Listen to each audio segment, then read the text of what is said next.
estava ouvindo e analisando a mensagem de Iago, uma mensagem muito espiritualizada e objetiva. E é como se fosse palavra. Hoje se pregam muitas coisas, menos o Evangelho, menos a doutrina que fala sobre a salvação e a perdição eterna.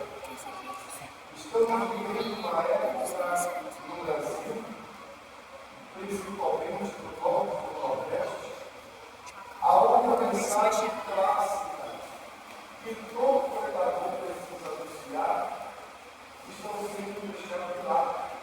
É verdade? Não se trata mais sobre o inferno. Quem mais falou sobre o inferno foi Jesus Cristo. O Senhor está de parabéns, porque ele diz justamente isso. No Novo Testamento fala 273 vezes sobre o inferno. E 152 vezes que falou sobre Jesus. Jesus estava mais preocupado de falar sobre o inferno para livrar as almas do que falar sobre o céu, que é uma consequência de todo salvo em Cristo Jesus. Nós sabemos, meus amados, que um trabalho como este, numa cidade grande como Crateús, onde as ramificações evangélicas estão espalhadas em todas as esquinas, na verdade é preocupante quando se abre um pouco de pregação, porque a gente tem a tendência de se preocupar mesmo com a questão de pagar o aluguel, manter energia, ventiladores, ampliar a igreja.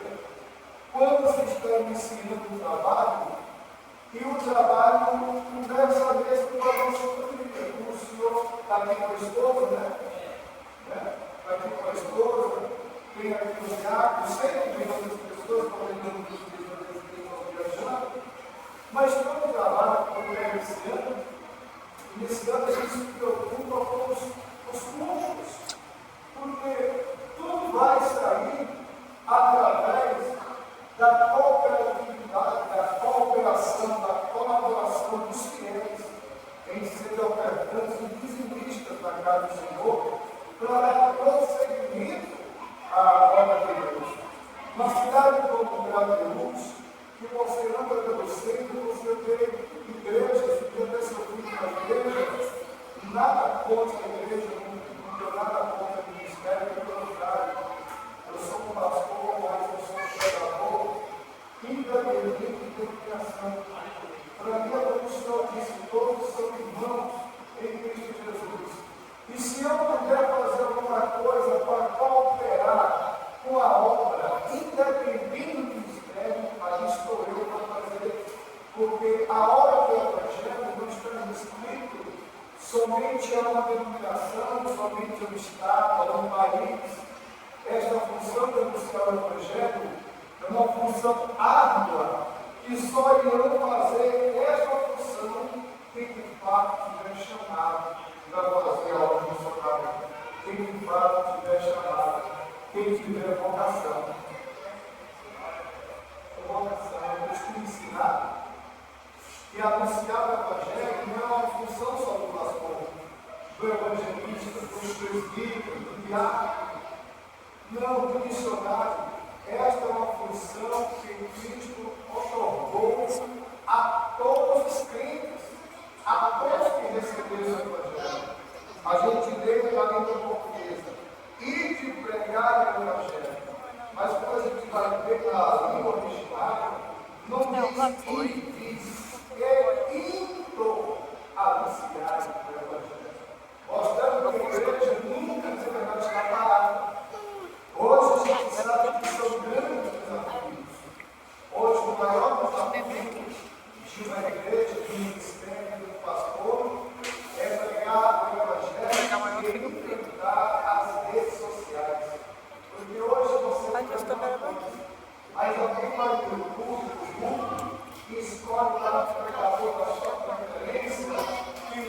ensinar aquilo que não condiz com o Evangelho, mas condiz com aquilo que uma pessoa deseja. Então, as pessoas, muitos que querem viver o verdadeiro Evangelho. E se nós perguntar, pastor, o que é o Evangelho? Eu quero salientar que o Evangelho não é somente esse termo que nós conhecemos, boas novas ou boa notícia. O Evangelho é uma pessoa. O Evangelho é Cristo Jesus. Jesus é a boa notícia. Jesus é a boa nova de salvação para nós, os pecadores. Então, quando a pessoa abraça o Evangelho ou crê no Evangelho, a pessoa crê em Jesus Cristo e recebe Jesus Cristo. Então, eu quero parabenizar pelo que o Grego vocalizou, que muitos não querem mais pregar o Evangelho, a verdadeira mensagem da salvação.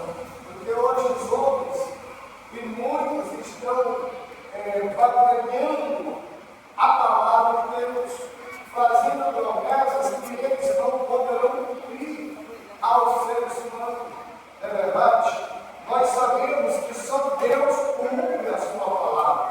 A Bíblia diz: seja Deus verdadeiro e todo homem mentiroso. Porque o homem promete, mas não pode cumprir. Mas Jesus Cristo, Ele não só cumpre, não só promete, Ele promete e cumpre. Ele cumpre o que Ele prometeu. E Ele prometeu abençoar os que são fiéis à sua santa palavra. O Evangelho. Pastor, qual é a mensagem do Evangelho? E aqui eu quero relembrar os irmãos. Não quero ensiná-los. Eu quero relembrar-los as mensagens do Evangelho. O Evangelho tem 4 mensagens. 4. Vocês aqui, nesta noite, presta atenção da minha família, são 4 pessoas. O Evangelho tem 4 mensagens. E a primeira mensagem do Evangelho, se a gente vai ler as cartas, os Evangelhos, os livros históricos, como Atos e Apocalipse, que são livros proféticos, a gente vai ver que a mensagem central que Deus céu é Cristo Jesus veio ao mundo. Esta é a mensagem. Satanás tem trabalhado em muitos lugares, em muitos públicos, em muitos corações, para não pregar o verdadeiro Evangelho. Qual é a primeira mensagem do Evangelho? Jesus Cristo veio, ou Jesus Cristo nasceu. Glória a Deus. Os anjos, quando desceram do céu, em uma madrugada fria, fizeram círculo em volta de uns pastores de ovelha e anunciou: eis que eu vos trago boas novas de grande alegria. É que na cidade de Davi vos nasceu hoje Cristo o Senhor. Glória a Deus. Esta é a boa mensagem que os anjos disseram. Cristo nasceu, Cristo veio ao mundo. O evangelista João, ele escreve dizendo: a mensagem que eu vos escrevi e a que nós recebemos é que Cristo veio ao mundo. Glória a Deus. Esta é a mensagem. E muitos não têm, às vezes, coragem ou propósito de pregar esta mensagem, porque acham que esta mensagem não vai dar resultado. Acham que essa mensagem não vai trazer resultados positivos ou financeiros. Mas, pelo contrário, é esta mensagem, não é outra. É Cristo Jesus veio ao mundo. O mundo precisa saber que Cristo veio, que Cristo nasceu. Ele não somente nasceu em Belém da Judéia, ele nasceu no seu coração, ele nasceu no meu coração, ele nasceu no coração da minha família. Aleluia, Jesus. E o mundo precisa saber que Cristo nasceu e que Cristo é revelado ao mundo através da nossa vida. Paulo, em Coríntios 15, escreve dizendo: porque a mensagem que eu vos ensinei foi a que eu mesmo recebi, que Cristo Jesus veio ao mundo para morrer pelos nossos pecados. Cristo veio ao mundo. João escreve, no capítulo 1, versículo 12, versículo 11 e 12. Ele veio para o que era seu, e os seus não receberam. Eles pregaram, Cristo veio, não precisa esperar outro, não virá outro, é esse que veio, que nasceu de Maria, por obra do Espírito Santo, que foi crucificado, ressuscitou no terceiro dia, passou 40 dias sobre a terra, ensinando seus discípulos, subiu ao céu diante dos olhos de mais de 500 pessoas. 10 dias depois mandou o Espírito Santo, derramou sobre a igreja, batizou, dando sinal inicial de falar em novas línguas. É o Espírito que esta igreja também recebeu e que está pregando essa mesma mensagem aqui em Cateús. Aleluia! Para o que nasceu. Oh Deus! Aleluia! Satanás não quer que nós preguemos essa mensagem. Mas, irmão, é o Senhor como evangelista, é as irmãs, é o Senhor, pode pregar de casa em casa. O Senhor sabia que já chegou o dono. Quem que chegou? Jesus Cristo, que já veio para salvar a sua família. Ele veio trazendo a sua salvação, a sua cura, a sua libertação. Lá no hospital o Senhor estava pregando, quando todas as vezes não desista. Cristo veio e mandou dizer que ele quer salvar você e as pessoas vão aceitar Jesus.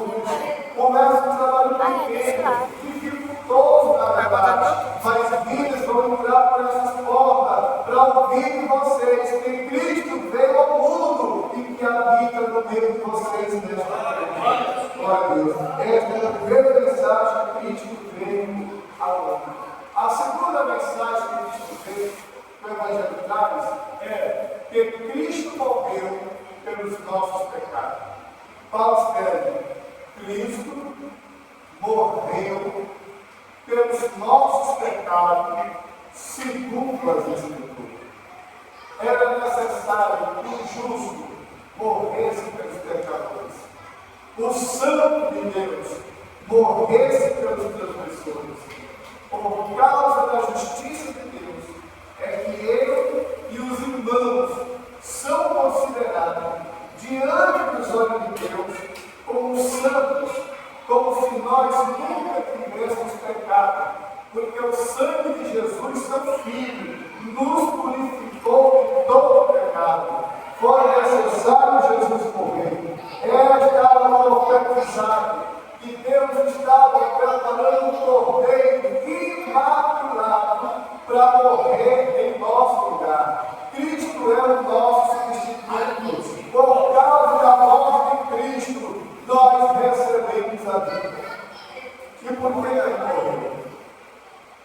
Por que Cristo morreu? Porque, pastor, existem coisas na vida mais importantes do que a própria vida.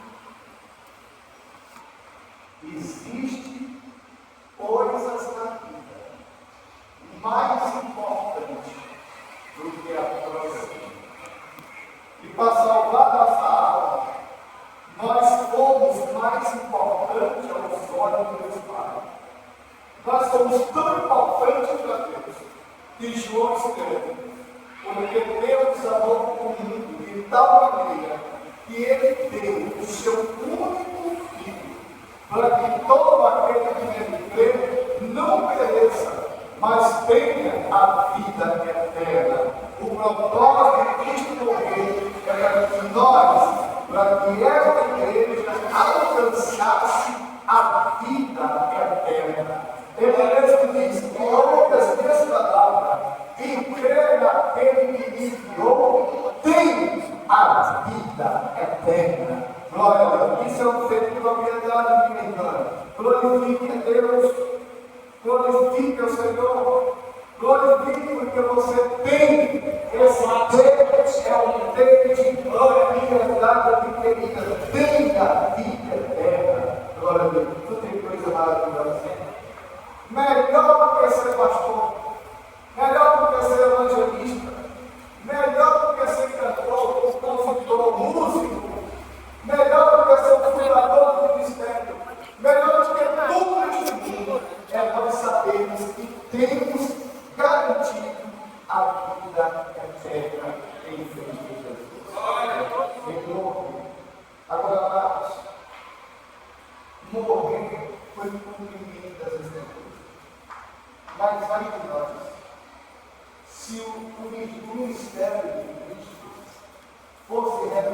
só que então até a morte. É importante discorrer, sim, mas é importante muito mais Jesus Cristo ressuscitar. Paulo diz: como é que alguns pregam que não há ressurreição? Como é que alguns pregam que Cristo ressuscitou? Se Cristo não ressuscitou, então não existe ressurreição. E se não existe ressurreição, os que morreram em Cristo estão perdidos. E nós somos os mais miseráveis de todos os homens, porque anunciamos que Cristo ressuscitou, se é que Ele não ressuscitou. Porque alguns pregavam naquele tempo que Cristo não tinha ressuscitado. E Paulo combateu a igreja, os apóstolos, os pais da igreja defenderam. A Bíblia segura, Deus confirma que Cristo ressuscitou. Por isso o apóstolo Pedro diz assim: bendito seja nosso Deus e Pai, Pai de nosso Senhor e Salvador Jesus Cristo, que segundo a sua graça nos gerou de novo para uma viva esperança pela a ressurreição de Jesus Cristo de entre os mortos. Porque Cristo ressuscitou, a esperança do amado no seu ministério, no meu ministério. Porque Cristo ressuscitou, a esperança das pessoas vindas da igreja para serem salvas, curadas, batizadas com o Espírito Santo e sair anunciando o Evangelho da salvação. Cristo é a nossa única esperança. Porque Cristo ressuscitou, a esperança para o carceroso, a esperança para o tuberculoso, a esperança para o elétrico. Porque Cristo ressuscitou, a esperança para os presos, a esperança para os que estão com diagnóstico declarados como que incuráveis, a esperança da cura divina, porque Cristo Jesus ressuscitou. O diabo não quer que nós pregamos essa mensagem, mas agora continue pregando na rua, de porta em porta. Cristo ressuscitou, Ele ressuscitou, Ele ressuscitou. Os demônios ficarão perturbados, os ouvidos, os tímpanos humanos serão aguçados para ouvir que Cristo Jesus ressuscitou. Porque Ele ressuscitou, ainda há o batismo com o Espírito Santo em nossos dias. Cristo ressuscitou. Esta é a terceira mensagem do Evangelho. Cristo ressuscitou. Não deixe de pregar sobre a ressurreição de Cristo. Glória a Deus. E a quarta mensagem do Evangelho: Jesus Cristo voltará. Esta é a quarta mensagem. Até os muçulmanos já fizeram um vídeo dizendo: aquele Messias dos judeus, ele já está voltando. Até os muçulmanos estão reconhecendo que Jesus está voltando. E nós, a igreja, devemos nos despertar, porque a qualquer hora será evidente a volta do Senhor Jesus. E Ele diz em Mateus: quando virdes a figueira brotar, levantai os vossos olhos para cima, porque já é vindo o vosso Senhor. A figueira é Israel, e a figueira brotou no dia 14 de maio de 1948, quando Deus fez com que a Organização das Nações Unidas declarasse a liberação da nação de Israel como capital, como um povo separado. E Deus trouxe Israel de todas as nações. Meus amados, nós já estamos em 2025. Falta menos de 38 anos para se cumprir uma geração de 100 anos. Glória a Deus. Jesus Cristo já está às portas. Por isso que o mundo inteiro está ouvindo o Evangelho. E mais do que nunca, Deus derramando do seu Espírito Santo para anunciar ao mundo que Jesus está voltando. E é por isso que vocês estão aqui. E Deus confiou esta mensagem a você, meu amigo evangelista, meu amigo diácono, a senhora do metroleiro. Deus confia a este ministério e continue dizendo em Crateus que que Jesus Cristo veio, que Ele morreu, que Ele ressuscitou e que Ele voltará. Uma salva de palmas para o Senhor Jesus, que Deus graças a palavra, Ele volta.